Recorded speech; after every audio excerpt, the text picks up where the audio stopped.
I'm convinced that the wrong relationship will undoubtedly destroy and ruin your 20s.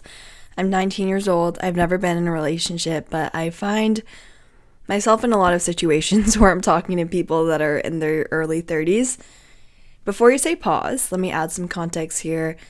I know a lot of people in the early 30s through church or career mentors or just people that I meet while solo traveling, and especially the women that I've met. I've noticed a common trend in regret or a time in life that really got them off track was being in a wrong relationship. What I define as a bad relationship or an unhealthy relationship is a relationship that ends as a net negative, meaning that even though there were such fun and positive memories, the amount of healing that you need to do and trauma that you've encountered and the lasting impact that it leaves on your life, ultimately that relationship was a net negative. So I don't mean that healthy relationship at the time that maybe you had in college, but long distance just wasn't working out, that you can look back on that time and appreciate those memories. But I mean those relationships where you look back on it and you're like, I let it go for so much longer than it really should have.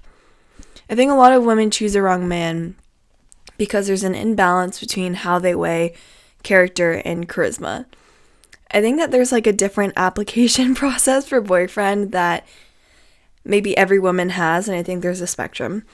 What I mean about character is what a man looks like on paper, kind of their personal brand. Character could mean they're incredibly hardworking and ambitious. They went to a really good school. They're respectful to their parents. They're kind. They have good character, but it doesn't actually mean that you guys are going to have good chemistry. There are many guys that I can admire and appreciate for their good morals, but I'm not attracted to them. On the opposite side of the spectrum is chemistry. It doesn't really matter if your parents like them or not, you just have a lot of fun together. Whether it's from a very lustful attraction place or you guys just gel well together, humor, interests, hobbies, these are not mutually exclusive. The ideal scenario is that you find someone that is of great character and you have good chemistry with, but people choose the wrong guy when they're too imbalanced. I've encountered a lot of young Christians who were dating another Christian guy, or they were dating another Christian. They thought it was going to end in marriage. They had done all the right things on paper. They had dated another Christian. They had waited and they had not had sex, and it seemed like they were on the right track, but then ultimately, it didn't work out.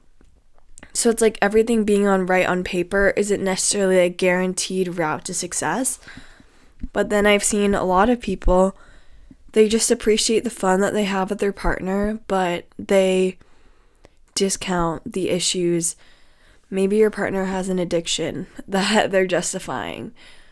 Or maybe they just don't really have a purpose in their life. I genuinely think that a man or woman without a purpose is dangerous and not someone who should be in a relationship. I think I'm really scared to have hot takes online, but I think that really limits me a lot in my content creation because if I don't stand for anything, what do I stand for? And I think a lot of my hot takes I'm willing to be open-minded about, but it's not something I'm ashamed about. So I don't feel like I should hide that from the internet if I think it's something that I wish I could tell my younger self or even a future me who might feel weaker. So I think the goal or the ideal scenario is that as women or even men, we come to view our selection of partners more through the lens of weighing both character and charisma. If your aim is to date the right person, get married, make it work long term, and when I talk to women in their early 30s that, let's say I just really don't look up to them, I try to ask questions to see how did they get from there. After high school, what were those incremental decisions they made? And yes, there are systemic things in each of their lives that I cannot make a direct comparison to my own.